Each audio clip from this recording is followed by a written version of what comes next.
DIY wills versus professional help, the shocking truth. Be honest, have you ever thought, I'll just Google a will template and be done with it? You're not alone. A young couple bought a $99 do-it-yourself kit from the office supply store. They thought they were saving money. It looked so simple, it looked official. They filled it out in an afternoon, but when they both passed away unexpectedly in a car accident, the will was ruled invalid. No witnesses, it was the wrong form. Their estate went into probate, and their two children essentially ended up losing their home. They were bouncing between relatives for months. Those relatives were fighting over custody, all because of one simple mistake. This isn't rare, and this video could help you avoid the exact same trap. Hi, I'm Jason Gray, an estate planning attorney here in Washington State.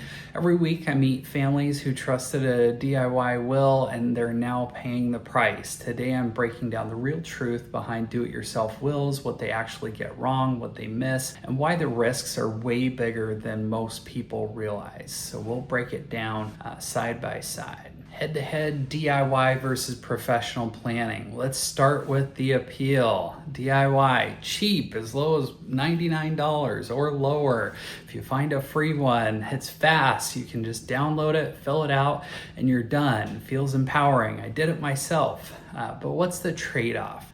With professional help, there is a higher upfront cost, but you get custom legal protection based on your state laws, assets, family, and goals.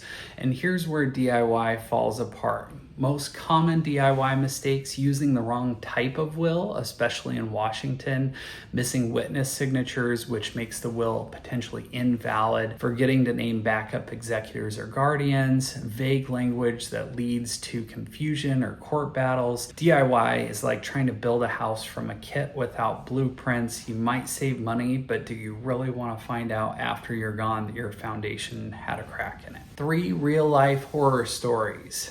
Case number 1, the wrong will form. A woman downloaded a will from a national site, but it wasn't valid in Washington State. It lacked the required witness clause under Revised Code of Washington 11.12.020. The result, her son had to petition the court just to access her bank accounts, and it took 14 months to settle. Case number 2, no signature. An elderly father printed his will but forgot to sign the last page. No one noticed until after he passed. The court ruled it invalid, and half of his estate went to estranged relatives he hadn't spoken to in 20 years. Case number 3, the blank template. A couple left entire sections blank of their DIY will.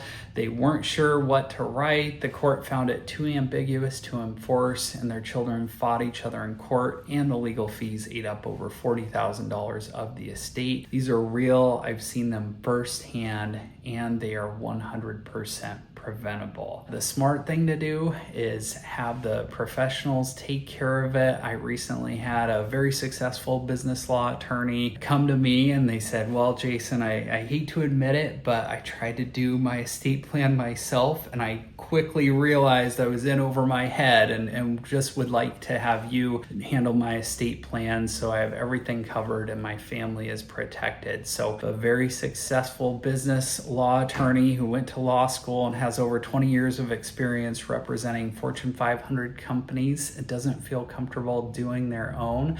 You might want to ask, should I be doing my own estate plan? Washington specific warning: if you live in Washington, you need to be especially careful. Washington requires 2 competent witnesses, no witnesses who stand to benefit from your estate plan, and you need correct formatting with clear testamentary intent. And unlike some other states, notarization alone isn't enough to validate your will. I had a client bring in a will that was signed and notarized, but no witnesses were present. It was tossed out because we were unable to locate one of those witnesses. Your intent doesn't matter if the document itself doesn't meet the law. In Washington, getting it wrong means you don't have a will at all. So what's your biggest DIY regret? Comment below. Let's open up the conversation. And if you've done your own will and aren't sure if it's legal, we're offering a free 20-minute review session. It's not about scaring you. It's just about protecting the people that you love. Click the link below to book your call, and let's make sure your will actually works. And if you found this video helpful, YouTube thinks you'll love this one right here.